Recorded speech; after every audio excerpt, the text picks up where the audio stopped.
El 8 de marzo de 1999, el Ecuador amaneció con la noticia de que todos los depósitos de dinero de los ecuatorianos serían arbitrariamente incautados por el Estado.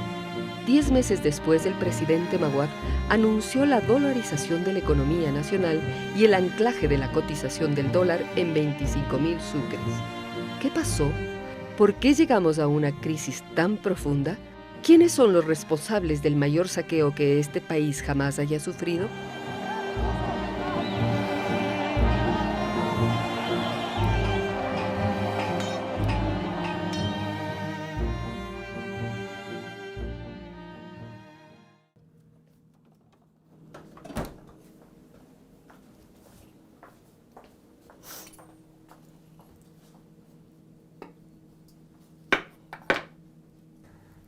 Muy buenos días, Virginia Rivera Baus de la Torre.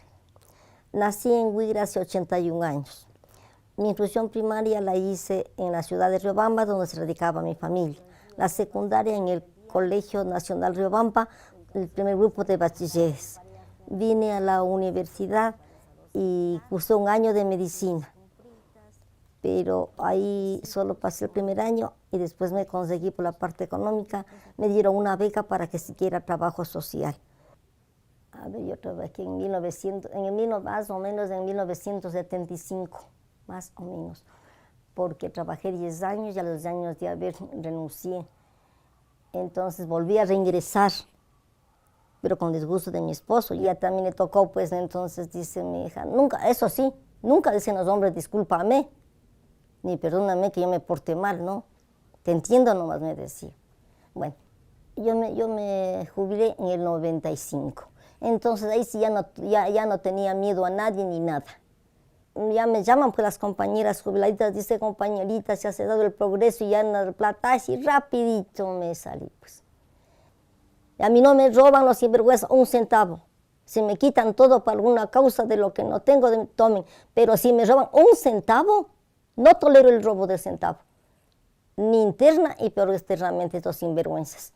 Entonces, ahí sí, nos fuimos a la Plaza Grande, en alta voz me prestaron a alguien. Todos los jubilados y perjudicados nos vamos a reunir, no importa de qué partido, no importa de dónde fuéramos, sino que todos los perjudicados. Y vamos a tomarnos las calles de Quito y a tomarnos los bancos y todo lo demás. Sí hubo respuesta, bastante respuesta, entonces ya todos motivados, pues no los perjudicados.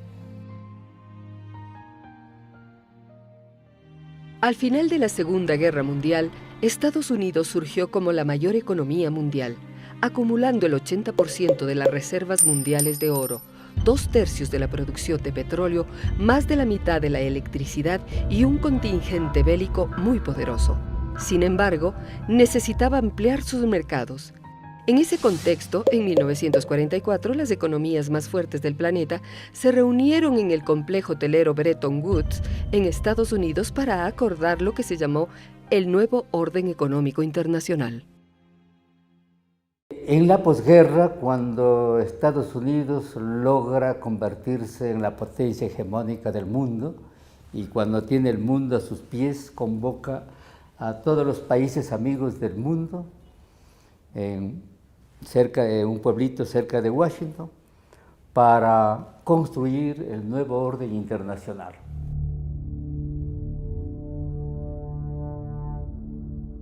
En Bretton Woods se establecieron normas para que los banqueros no puedan jugar con los ahorros de los depositantes en los mercados de valores, ¿no es cierto? Porque cuando ganaban, qué inteligentes son los banqueros. Cuando perdían, perdieron los depositantes. Se les prohibió que los banqueros tengan empresas en otros campos, es decir, los banqueros tenían que ser solo banqueros.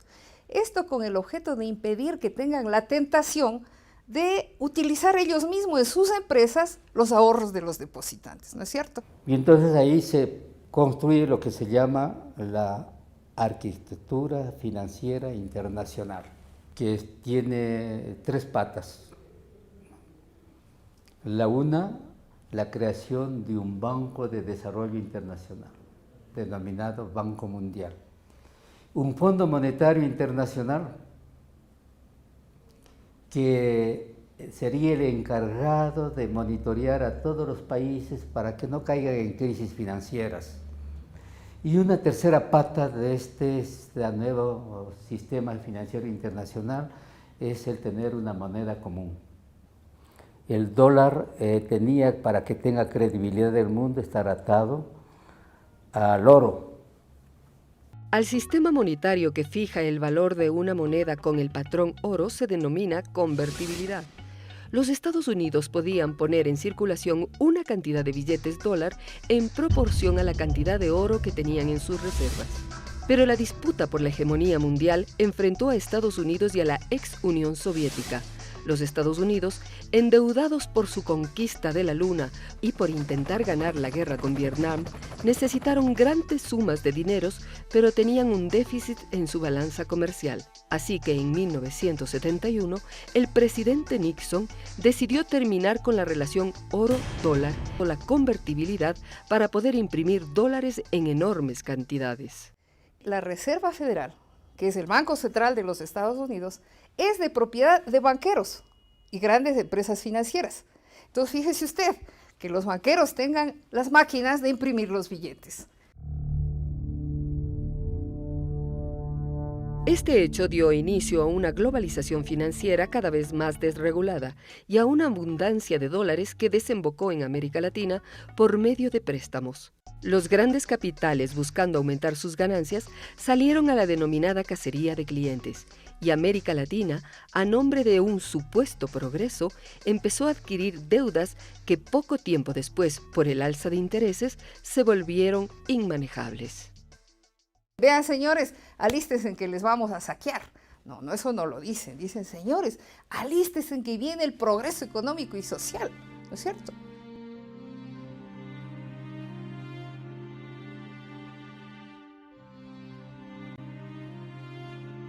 En 1979, el país sale de la dictadura militar en plena crisis de la deuda externa y es elegido presidente de la República Jaime Roldós. Bien, en los años 70 se inicia en el Ecuador la época petrolera.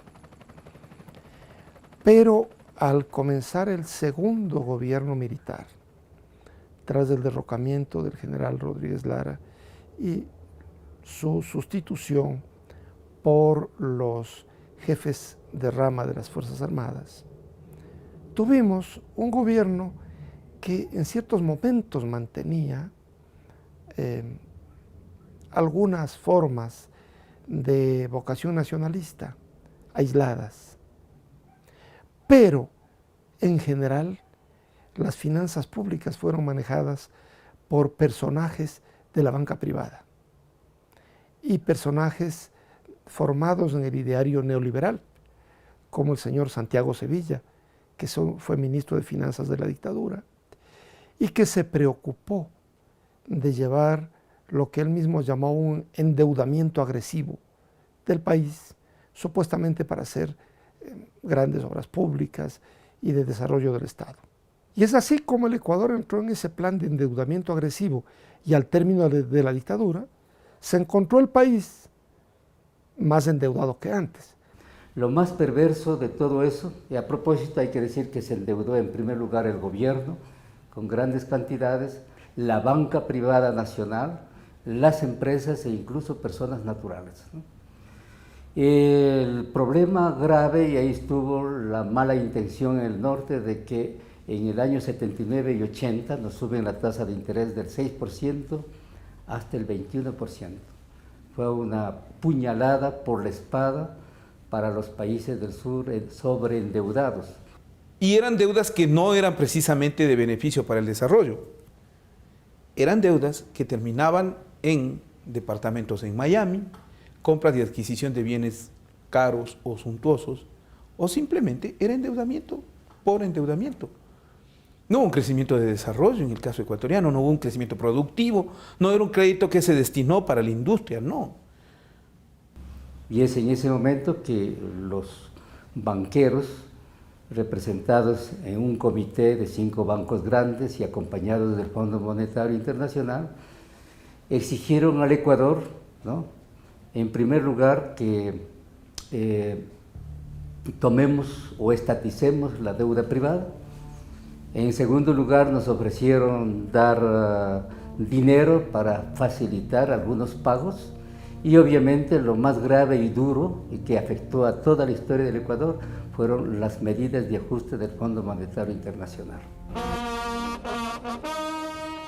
El 24 de mayo de 1981, el presidente Roldós fallece en un accidente de aviación que dejó muchos interrogantes y sospechas.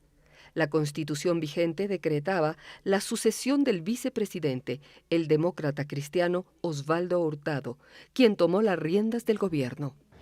Osvaldo Hurtado, que presidía un gobierno débil, puesto que él había sido elegido vicepresidente y de pronto se halló de presidente de la República, no tenía un partido fuerte que lo apoyara, tuvo que hacer grandes concesiones, tuvo que entregar el manejo de las aduanas al CFP, sabiendo que eso iba a ser manejado de un modo corrupto, pero para de esa manera tener una mayoría legislativa en el Congreso. Y entonces, en toda su debilidad, y además siendo un gobierno proclive a los intereses de la burguesía, Hurtado, en 1983, decretó la sucretización de la deuda externa privada. Por esta sucretización, los empresarios irresponsables que se habían endeudado en dólares en el mundo internacional, le pagaron al Estado, pasaron a pagarle al Estado en sucres a un plazo determinado y con unas tasas de interés más tolerables y que no crecían. Y el Estado se hizo cargo de esa creciente deuda que tenía intereses flotantes. Quiero pedirles que también contribuyan a la solución de la crisis económica del Ecuador. Yo no puedo crear mediante métodos mágicos dinero para distribuirlo entre todo el pueblo ecuatoriano. Yo no puedo conseguir más recursos que aquellos que produce la economía nacional. Y esos recursos solo pueden conseguirse mediante el endeudamiento externo, y ya estamos llegando a límites que no pueden sobrepasarse.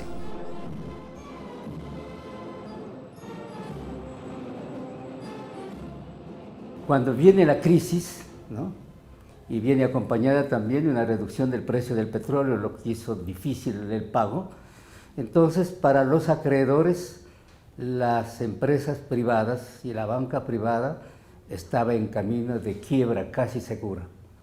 Y los acreedores querían asegurarse de que ese dinero no se pierda.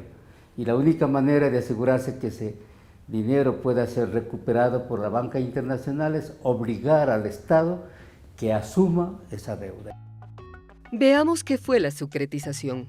Un banco estadounidense presta a un industrial ecuatoriano un monto en dólares.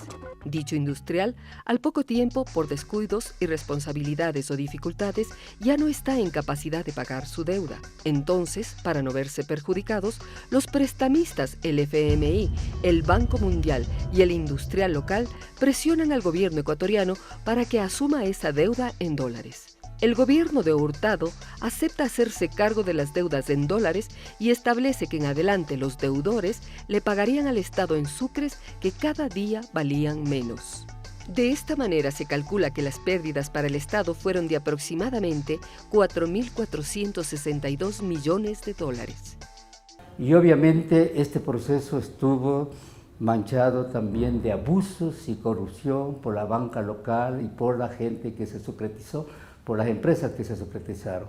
Y los que pagamos esa deuda privada de los grandes grupos económicos, el pueblo ecuatoriano, el pequeño productor, el ciudadano de la calle, ¿no?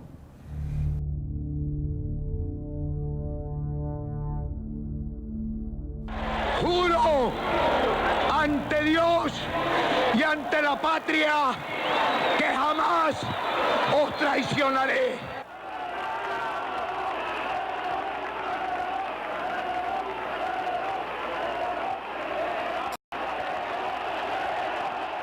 Febres Cordero hizo una segunda sucretización. Él, que decía combatir tanto y criticaba tanto a Hurtado, en la práctica debe haber estado aplaudiéndolo.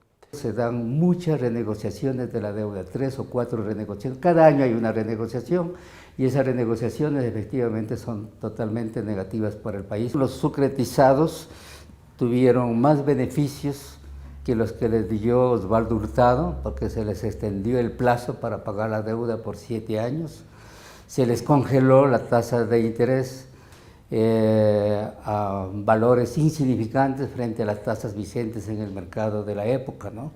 Y de esta manera los empresarios irresponsables del Ecuador vieron cómo se licuaron sus deudas bajo el Febres Corderato. El sucre seguía devaluándose. Todos los contratos de renegociación de la deuda son redactados por los acreedores en los términos que ellos quieran. Y aquí las autoridades del Ecuador solo se limitan a firmar, sin poner una sola coma, ni suspender una sola coma de esos documentos. El Ecuador manejaba la riqueza petrolera. Prácticamente el 80% de la riqueza petrolera la manejaba el Estado. Desde Febres Cordero en adelante hay una caída impresionante del manejo estatal, a tal punto que para 2006 el Estado maneja el 20% del negocio petrolero y las empresas petroleras el 80% del negocio petrolero. En noviembre de 1989, en Washington se reunieron el Fondo Monetario Internacional, el Banco Mundial, el Departamento de Estado de Estados Unidos y algunos expertos económicos para establecer un listado de políticas económicas pensadas para América Latina que supuestamente permitirían impulsar el crecimiento económico. Algunas políticas económicas que estableció el consenso fueron: liberalizar el comercio internacional y las finanzas, facilitar la inversión extranjera, es decir, con pocos o ningún impuesto, privatizar bienes y servicios públicos. A estas políticas se las conoce como neoliberales, cuyo resultado fue una mayor concentración de la riqueza. A la teoría económica neoliberal, que nace ya a finales de la década del 80, se concreta o en alguna medida o se canaliza a través del consenso de Washington y se hace operativo a través de las cartas de intención, ¿no? Y obviamente de las condicionalidades que pone el Fondo Monetario Internacional, que pide igual privatizar, abrir los mercados, etcétera, etcétera, dar facilidades mayores al capital extranjero para que haga su agosto en nuestros territorios. Todo este modo de pensar es el que llega a América Latina. El Estado es un monstruo, debe estar al margen de la economía, no tiene que haber regulación alguna de la economía. La economía capitalista tiene que estar regida por el mercado. Empiezan a ver al mercado como un dios y por lo tanto no hay que vigilar nada. ¿Cuánto se paga a los trabajadores? Pues eso no lo tiene que fijar el Estado, dicen ellos. El costo de la mano de obra se rige por la oferta y la demanda. La tesis es, esto es la tesis liberal por excelencia, que no hay que regular el mercado. Esto no es cierto ni siquiera en economías grandes, donde hay real competencia, menos en economías tan limitadas como el Ecuador, donde el mercado es tan pequeño que es muy fácil que existan oligopolios, que existan acuerdos entre los agentes económicos. O sea, el neoliberalismo es un proyecto político que tuvo como uno de sus primeros y principales experimentos a la América Latina. Hay que recordar que incluso antes del advenimiento de los gobiernos neoliberales anglosajones por excelencia, el de Ronald Reagan en Estados Unidos a mediados de los 80s y el de Margaret Thatcher en Reino Unido, el primer experimento neoliberal a nivel global fue el caso chileno con el golpe de Augusto Pinochet en el 73. En el caso ecuatoriano siempre se le quiso vender a la gente la idea de que todo lo estatal era malo, que no servía, que era corrupto, que no podía, que era incapaz, que era ineficiente, que no existía fórmula para lograr lo mejor del Estado. Casi todas las naciones habían procedido a privatizar sus servicios, agua, luz, telefonía, carreteras, infraestructura. Lo iban haciendo supuestamente en forma legal. Le daban algún marco regulatorio. Por ende, el sector privado pasaba a ser prioritario y el Estado se limitaba en su papel.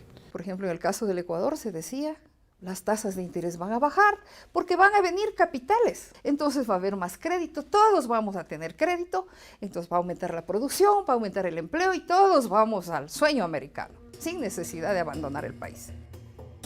Pero en Ecuador no se dieron sueños americanos, solo pesadillas vivió nuestro país. La sociedad ecuatoriana ha sufrido de una generalizada pobreza y un galopante subdesarrollo que sepultaba las esperanzas de revertir el abismo de iniquidades existentes. Sin embargo, lo peor aún estaba por llegar.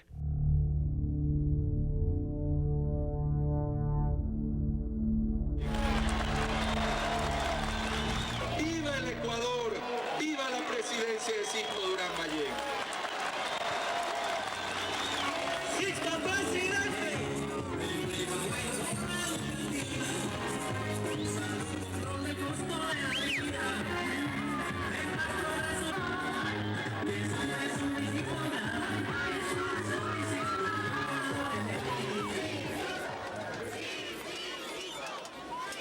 En el gobierno de Sixto Durán Ballén se implementaron de una manera más consciente las políticas neoliberales promovidas por los organismos financieros internacionales. El encargado de la economía nacional en ese momento era el vicepresidente Alberto Dajic. El economista Alberto Dajic asume las responsabilidades de dirigir la vida económica del Estado y eliminó una serie de regulaciones que tenía la Superintendencia de Bancos para controlar a la banca privada. Poco a poco esto llevó a que la banca actúe con menos responsabilidad. No eran responsables ante el Estado, no era responsable ante la sociedad, porque el mecanismo de control que se había establecido tradicionalmente era la Superintendencia de Bancos. Y obviamente el mentalizador de todo ese proceso neoliberal fue el vicepresidente Dajic, que entendía mucho de economía, egresado de Chicago, que venía con una ideología pura y límpida, ¿no?, del neoliberalismo, y que lo trató de aplicar al pie de la letra en el Ecuador. Pero Durán Ballén sí hizo muchas cosas de clásico estilo neoliberal. Crearon, por ejemplo, los escudos fiscales. Toda empresa que aumentara su capital recibía de inmediato escudos fiscales, es decir, no pagaba impuestos o incluso recibía beneficios económicos por parte del Estado. Ese era el plan neoliberal, es decir, engordar a la burguesía, engordar a la oligarquía, y se la engordó en efecto. Pero ¿qué dejó esa burguesía para el país? Cuando llega Durán Ballén y Dajic sobre todo, cambia la concepción de la economía. Ellos llegan con un esquema distinto, con una definición conceptual y política muy diferente, que es lo que hoy podríamos denominar de manera genérica una propuesta neoliberal. Alberto Dajic en realidad tenía el esquema ideológico muy claro. Él sabía exactamente lo que había que plantear. Me refiero en términos neoliberales, ¿no? O sea, él sí sabía el modelo de gestión y lo hizo. No es que no lo hizo, claro que lo hizo. Y se plantearon políticas para implementar el neoliberalismo en el Ecuador. Esta fue la tesis de Alberto Dajic. Él estaba convencido, pero resultó en una irresponsabilidad tamaña, ¿no?, porque la sociedad tuvo que pagar el costo de esa política. En 1995 se aprobó la Ley General de Instituciones del Sistema Financiero que facilitaba la apertura de bancos, reduciendo los requisitos y las regulaciones. Como consecuencia, en apenas un año surgieron en el Ecuador cerca de 100 bancos y sociedades financieras. Y con esta ley, en el gobierno de Sixto Durán Ballén, se crea el concepto de banca múltiple. Los banqueros no solamente pueden hacer créditos, préstamos, cobrarlos, sino que pueden hacer otras actividades. Y con una facultad adicional, podían hacer créditos también vinculados a las empresas que tenían los mismos bancos. Los créditos vinculados son préstamos que los bancos hacían a sus propios accionistas o círculos de amigos con muy bajos intereses, con plazos muy cómodos y sin las garantías necesarias. De esta manera, los banqueros y sus amigos adquirían más negocios, compraban poder a través de las radios, periódicos, revistas, canales de televisión. Existen claras evidencias de que estos créditos se hacían a empresas fantasmas, creadas con el único interés de poder captar recursos y desaparecer. En esos años, la oligarquía se llenó los bolsillos con el dinero de los ecuatorianos. En aquel momento, los bancos empezaron a utilizar lujosas decoraciones que los hacían parecer templos, de tal manera que los usuarios los consideraban sagrados y no veían qué partidos políticos estaban detrás. Hablando desde la economía política, significaba por otra parte un intenso proceso de negociaciones con los partidos políticos que aprobaban las leyes, con los grupos de poder que auspiciaban y apoyaban al gobierno, con las élites empresariales del país en general y obviamente con el sistema financiero. El sistema financiero estaba muy cómodo con el gobierno, es lógico, eran compatibles los intereses y de hecho cuadros importantísimos de la banca privada estaban en el gobierno o estaban colaborando activamente en el gobierno. No te olvides que ahí quiebra el Banco Continental de los famosos hermanos Ortega. El Banco Continental pasa a manos del Banco Central, prácticamente digamos el banco quiebra y el Estado a través del Banco Central sale y salva a ese banco a un costo de más o menos $150 millones. Bucaram llega al poder y se encuentra con algo que tiene que enfrentar. Ya venía asomando de alguna manera una crisis bancaria. El volátil gobierno del abogado Abdalá Bucaram nada hizo para cambiar el curso de la crisis.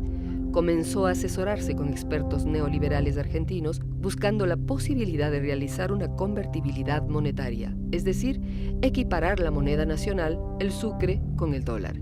Pero su desatino político y su abierta amoralidad exasperaron a los ecuatorianos que le echaron del poder a los 179 días de haberse posesionado.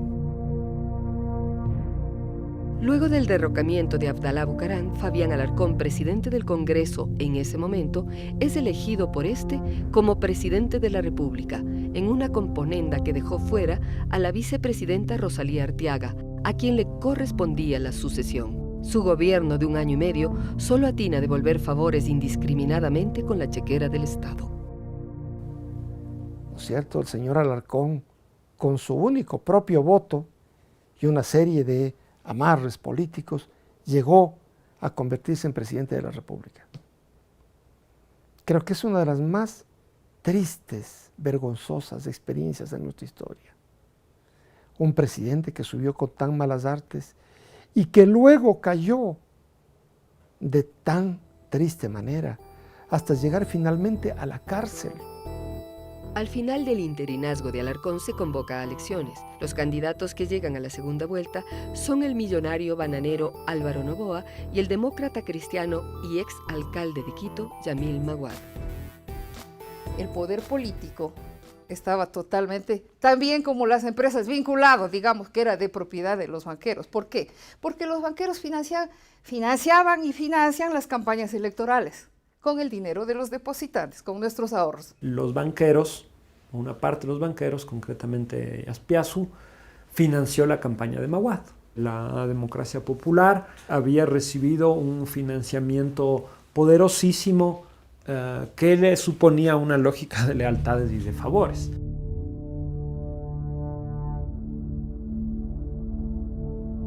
Maguad inicia su gobierno con el objetivo primordial de cerrar el conflicto fronterizo con el Perú y deja totalmente de lado la agenda económica. Los favores de campaña se evidencian en la conformación de su equipo de trabajo. El gerente del Banco del Progreso, cuando fue tomado preso, dijo que había aportado a la campaña de Yamil Maguad algo más de 3 millones de dólares. Eso lo vincula, ¿no es cierto?, con los intereses del banco. El gabinete de Yamil Maguad mostraba una fuerte cercanía con el poder financiero del país, que había hecho generosas contribuciones para su campaña electoral. Así, importantes banqueros ocuparon destacados puestos del gobierno. Guillermo Lasso del Banco de Guayaquil fue nombrado gobernador del Guayas y luego superministro de Economía. Álvaro Guerrero del Banco La Previsora fue designado presidente del CONAM, entidad encargada de las privatizaciones de las empresas y bienes estatales. Jorge Egas Peña, ministro de Febres Cordero y vinculado con el sector financiero guayaquileño, fue nombrado superintendente de bancos. Ana Lucía Armijos fue designada sucesivamente ministra de Gobierno, ministra de Finanzas, embajadora en España y presidenta de la Junta Monetaria. Carlos Larriategui, secretario del gobierno de Durán Ballén, fue también presidente de la Asociación de Bancos Privados y ministro de Desarrollo Social en 1999. El grueso de los equipos económicos de la Junta Monetaria y el Banco Central eran funcionarios de la banca privada. Ese era su origen. ¿Esa era garantía de un posible control? Evidentemente que no. Ahí estaban entonces incubándose lo que podríamos llamar los silencios cómplices, los errores técnicos, las desviaciones.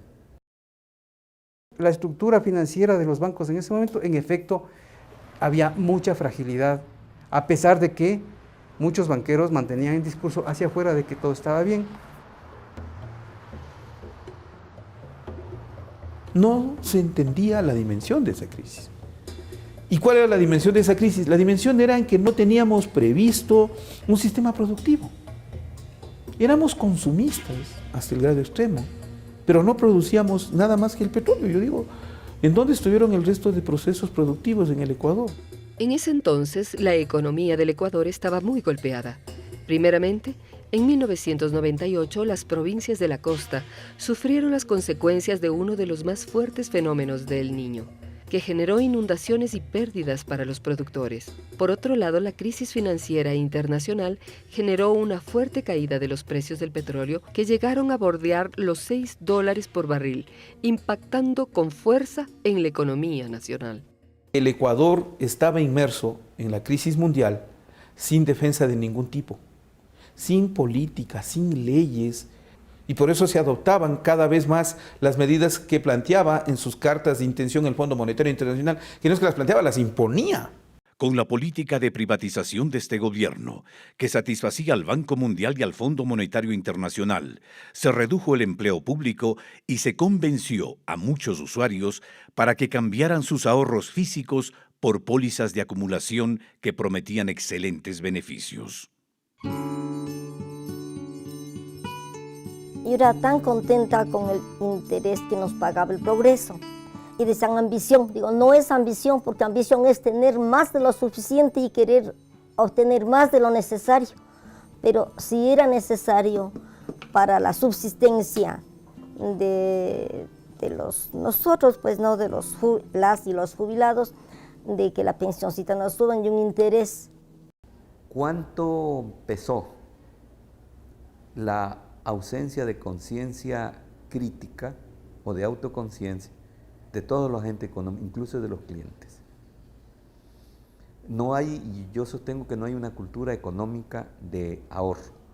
Si este banco me está ofreciendo una tasa 5 puntos superiores a la normal, tengo el derecho de dudar. Entonces la propia ciudadanía entró a especular.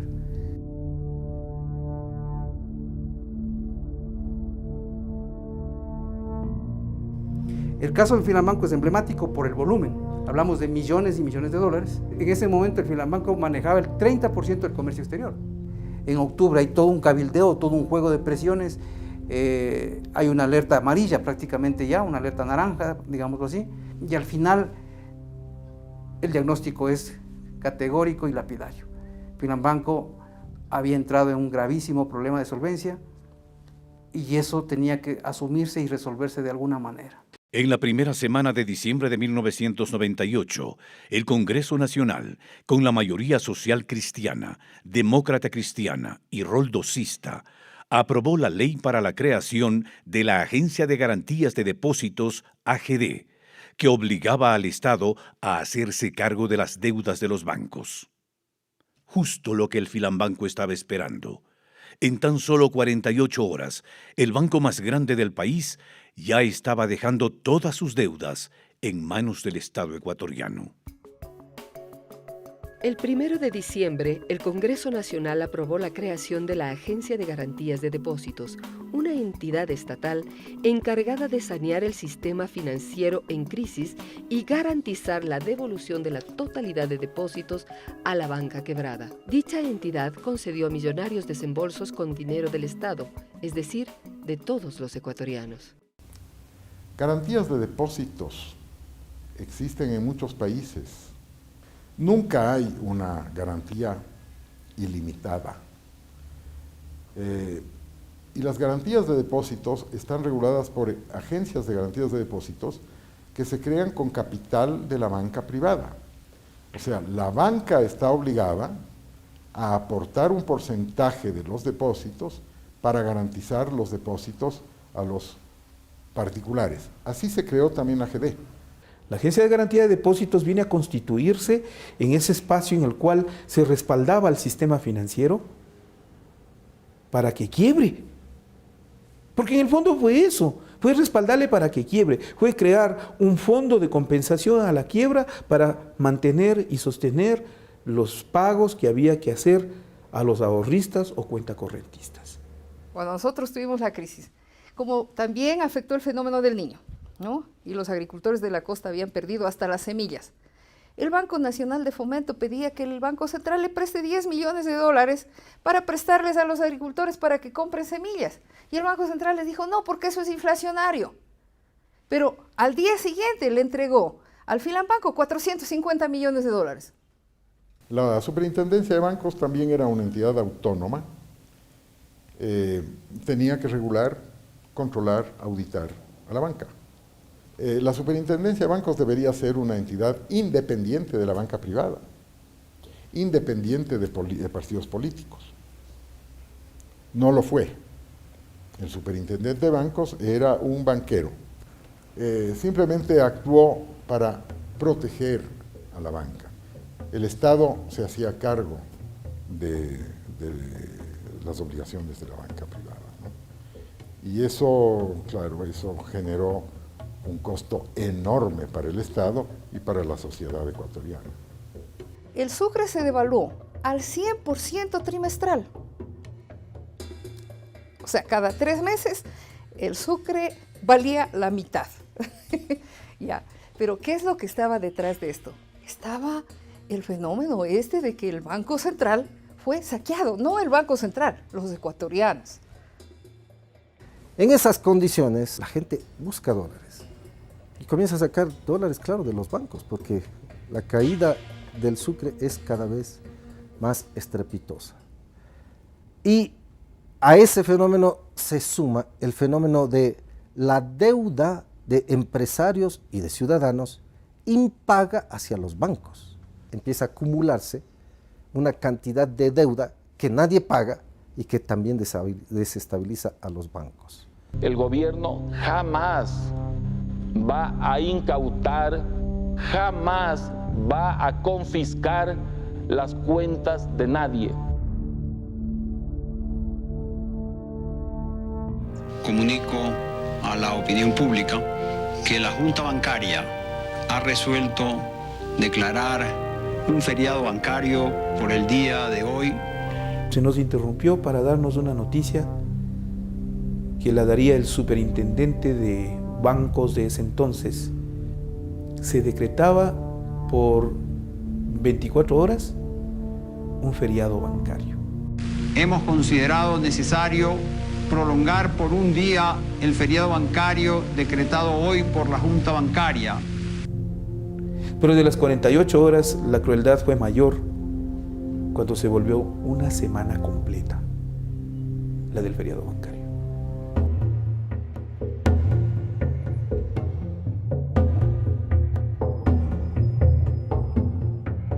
La ciudadanía estalló al ver que perdía su acceso al dinero y además en sucres que cada día perdían más todavía el valor que ya venían perdiéndolo desde antes, porque nadie les iba a pagar en dólares cuando sus ahorros estaban en sucres. La gente, el sucre que cogía, el dólar que compraba. Entonces la economía empieza a dolarizarse masivamente también en esa época, a través de un proceso ya, digámoslo así, inercial, natural, como una manera de autoprotección de las familias y de los hogares y de la gente y también de las empresas, para prever la eventualidad de una crisis mayor. Si yo tengo un entorno de deterioro acelerado, de inflación acelerado, es obvio que se va a producir un mayor deterioro de la moneda y la gente se va a refugiar en el dólar. Televistazo. Se ha comentado, por ejemplo, que se aproxima una medida peligrosa e injusta, la congelación de depósitos de ahorro y a plazo fijo en cantidades o en límites aún no conocidos. Peligroso e injusto, ¿por qué? Porque una medida de este tipo solo es aplicable en un caso de guerra, cuando el Estado ha perdido todos sus recursos.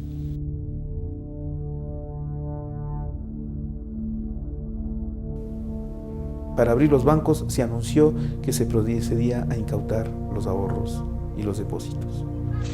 A todo el mundo. Es decir, todo quedaba congelado.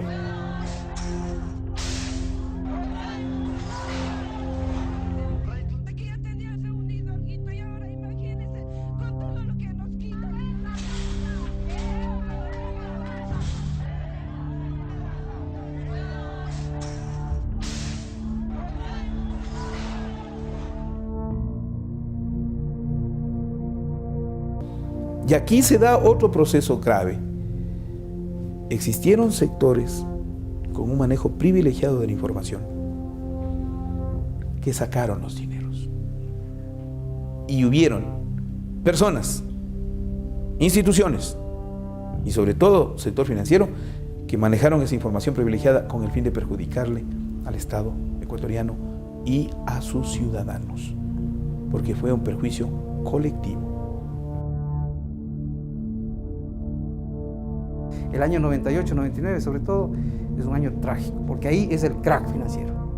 De los 42 bancos que habían a inicios de la crisis quedan 22, 20 bancos quiebran más o menos. Estos 20 bancos que quiebran representaban más o menos de 60-65% del sistema.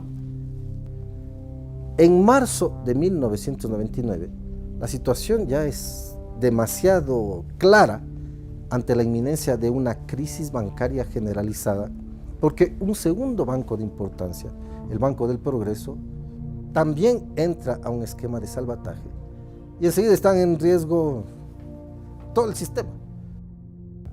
Ya me llaman pues las compañeras jubiladitas, dice compañeritas, ya se ha dado el progreso y ya en la plata, así rapidito me salí pues.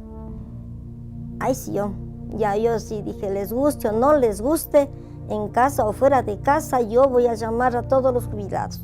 Nos fuimos a la Plaza Grande, en alta voz me prestaron a alguien. Todos los jubilados y perjudicados nos vamos a reunir, no importa de qué partido, no importa de dónde fuéramos, sino que todos los perjudicados. Y vamos a tomarnos las calles de Quito y a tomarnos los bancos y todo lo demás. Sí hubo respuesta, bastante respuesta, entonces ya todos motivados, pues no los perjudicados.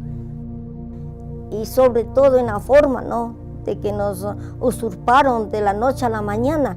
Fue un golpe económico duro y un golpe afectivo, sentimental, de perder la confianza, se creía en quienes estaban custodiando nuestros exiguos ingresos a través de la jubilación.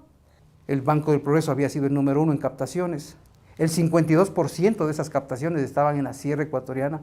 Este banco ya era un banco nacional en ese momento. Ahí surgió entonces una marcha que iba a reclamar el respaldo al Banco del Progreso y se ve a los sectores más pudientes de Guayaquil junto con los sectores más proletarios, encabezados por el banquero que estaba quebrando. O sea, qué irónico, ¿no? El señor Fernando Aspiazo Seminario, y al ladito, como queda el municipio, entonces fueron a sacarle al patronal mayor, que era el señor León Febres Cordero, para que él exija que no quiebre el banco guayaquileño. ¿Saben que cuando Guayaquil levanta el vaso de guerra es porque guerra habrá? Y tú ves ahí gente culpándole a Quito de la quiebra bancaria, gente incendiando la bandera de Quito. No se entendía que había que protestar contra el banquero. Ustedes me conocen. Yo no me ahuevo jamás.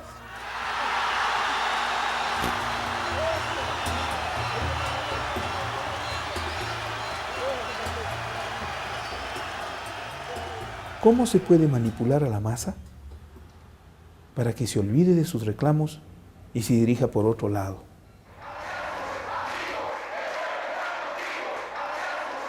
Entonces ahí fuimos, verán, compañero. Vamos mañana bien aseaditos, poniendo la ropita del domingo y entramos como clientes. Dijimos allá, jubilados, abajo el Aspiazu y el Banco del Progreso. Y ya nos cerraron las puertas, pero no de nuestro grupo. Vienen los sinvergüenzas de los policías, camuflados con todo, cierran a golpes las cadenas que pusieron y acercándose. Yo les decía, ustedes con armas y nosotros sin armas. Yo me refería a los soldados que nos acosaban, pero ya luego de la desinformación le habían dicho a mi hijo, tu mamá dice que se va a tomar las armas. Tu mamá está ahí hablando ahorita en el Progreso, dice que se van a tomar las armas. Y nos echan gases. Algunas personas ya se iban asfixiando. En mi caso personal tenía mis hijos, mi familia, pero habían jubilados que solo eran marido y mujer, o solitos. Entonces les dio infarto. El 22 de marzo, Fernando Aspiazu, en ese entonces presidente ejecutivo del Banco del Progreso, cierra unilateralmente el banco, sin autorización de las autoridades.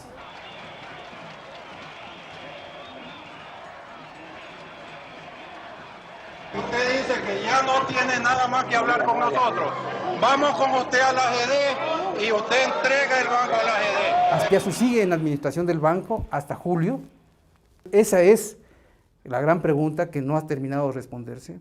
¿Por qué el Estado, sabiendo de la profundidad de la crisis del Banco del Progreso, permite que primero Aspiazu haya cerrado unilateralmente el banco y luego le permite administrar el banco durante varios meses, hasta julio, cuando definitivamente el banco ahí recién pasa a manos del Estado? Esa es la gran interrogante histórica. Mucho se ha tejido sobre esto, muchas versiones se han tejido igual, de que ahí había una condicionalidad política, porque Aspiazu había financiado parte de la campaña de Maguad. El gobierno pasivo e inepto de Maguad, entregado por completo a la banca nacional e internacional, solo ejecutaba decisiones que les beneficiaban.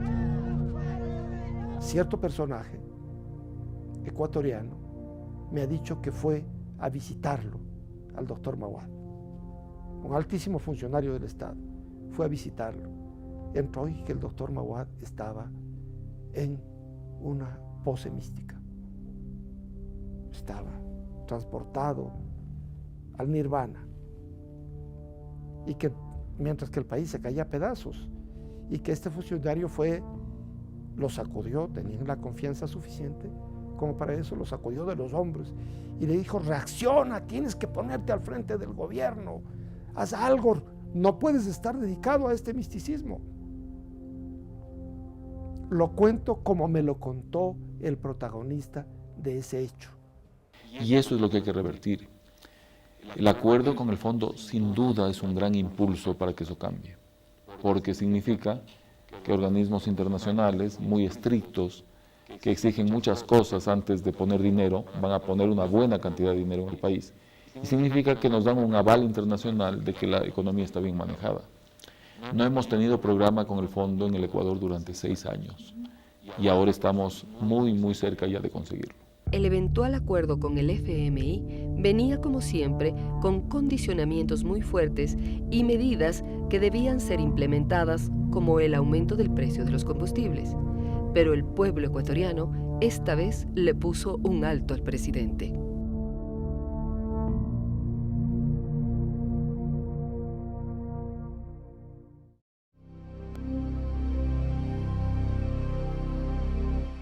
El 9 de enero, Yamil Maguad, como último recurso para no ser derrocado, decidió dolarizar la economía nacional en una paridad de 25.000 sucres por dólar. Así perdimos nuestra moneda. Esta medida benefició nuevamente a los banqueros, exportadores, industriales y grandes grupos económicos que la respaldaron. Pocos días antes de que Maguad decretara la dolarización, en una reunión que tuvimos en la Presidencia de la República con el directorio del Banco Central, Maguad dijo que dolarizar sería un suicidio, como saltar del último piso del Empire State. Eso era un día martes. El día domingo siguiente, Maguad decretó la dolarización. Sí nos dieron el dinero, no todo, pero algo. Y en dólares, yo no tenía que hacer con los pocos dólares, porque antes con 25.000 sucres yo hacía mercado.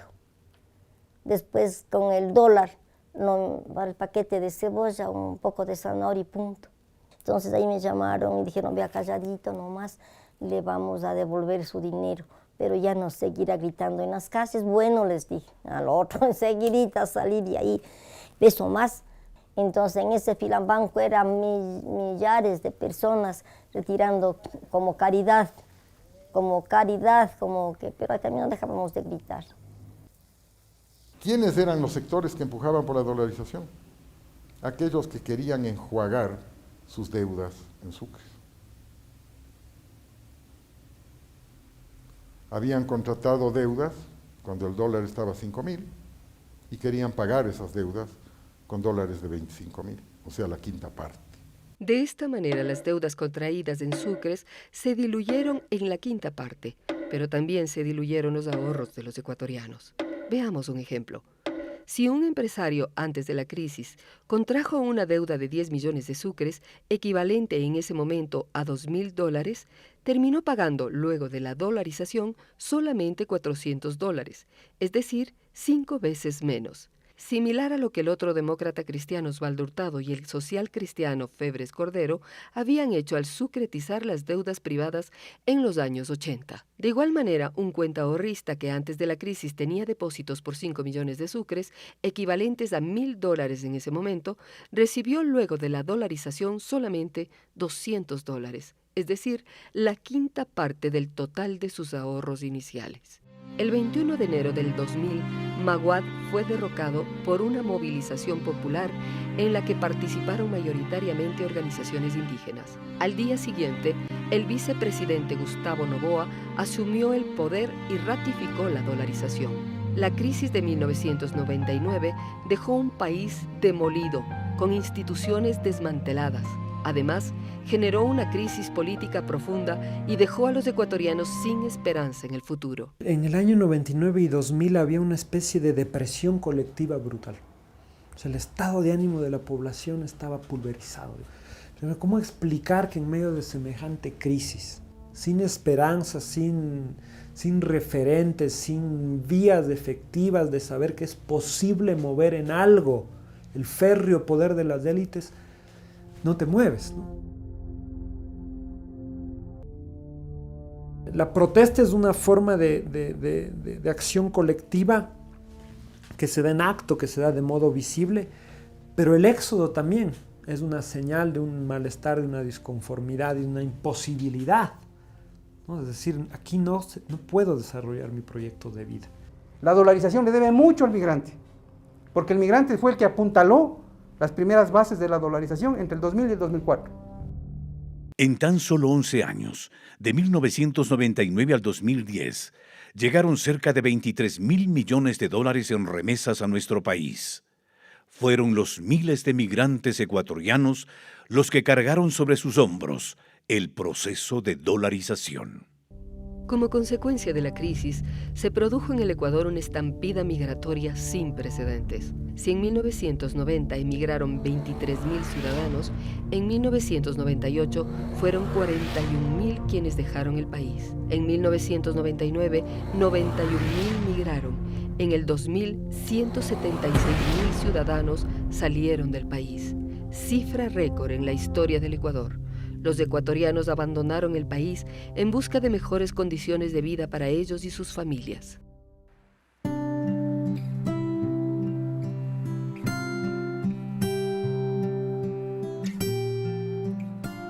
Pues soy Silvia Núñez y soy de Ecuador.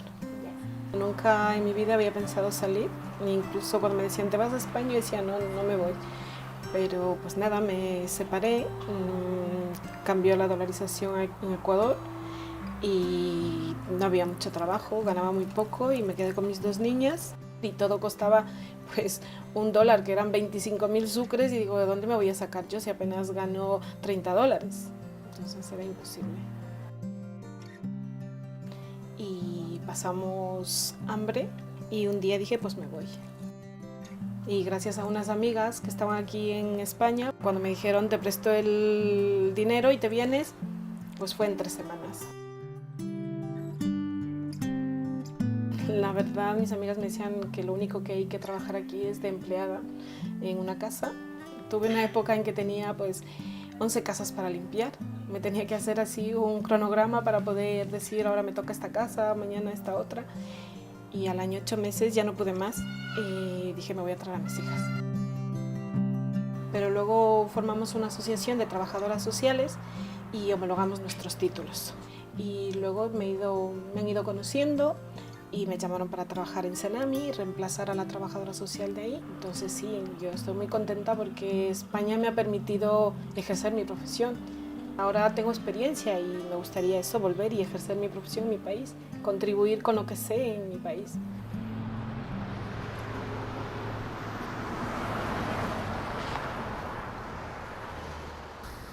Hay acciones que debieron de tomarse del lado de la banca que no se lo tomaron, porque ellos con la ley y en medio de una práctica de capitalismo salvaje estaban seguros que el Estado los iba a salvar, porque ellos siempre supieron que las utilidades son privadas y las pérdidas se socializan.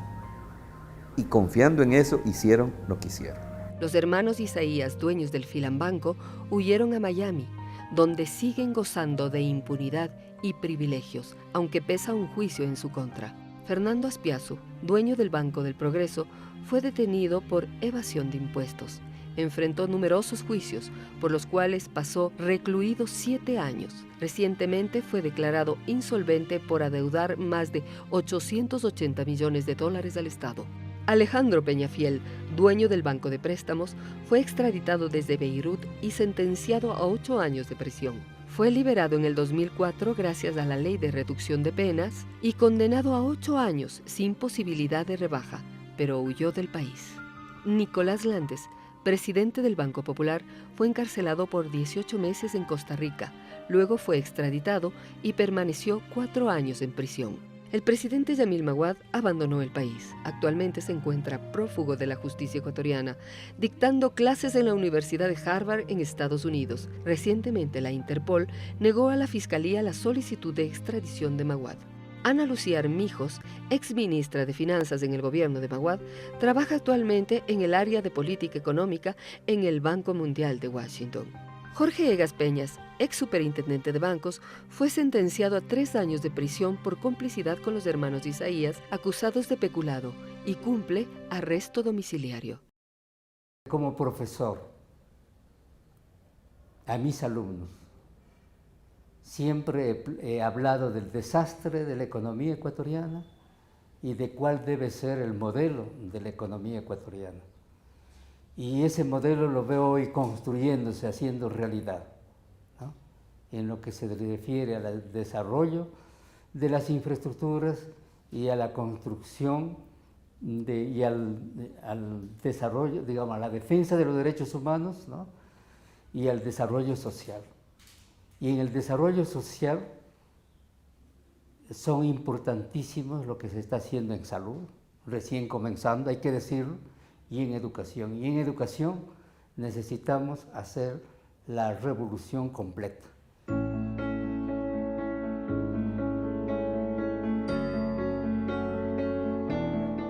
Yo trabajé 40 años en salud, en los hospitales, pero se caían los tumbados.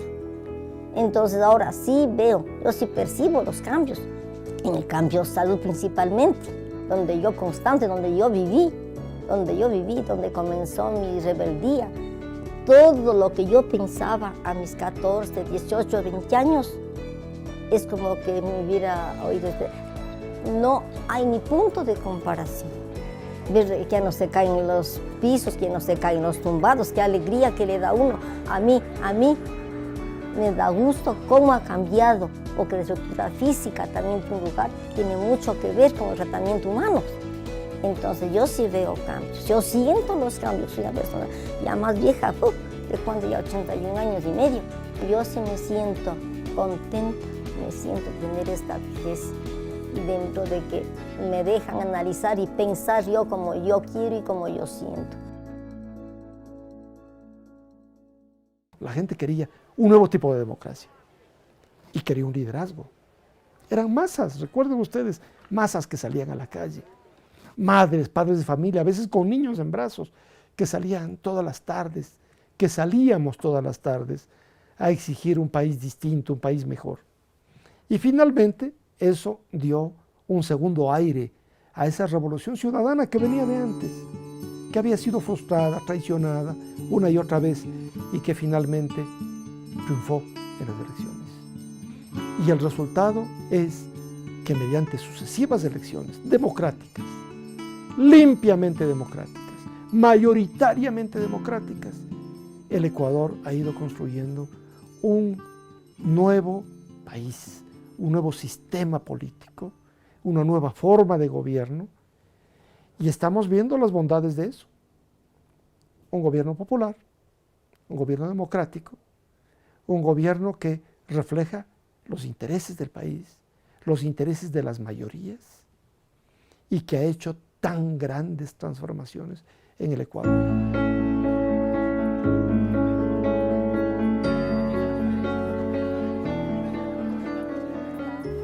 Quiero volver, pero eso yo quisiera, pues Ecuador tiene ahora maravillosos planes para la gente que volvemos. El país se viene manteniendo y se nota que hay un cambio fenomenal y claro, ahora dice la gente, mira la crisis de España, regresemos a ver que nuestro propio país nos dé la oportunidad que España nos dio hace 10 años.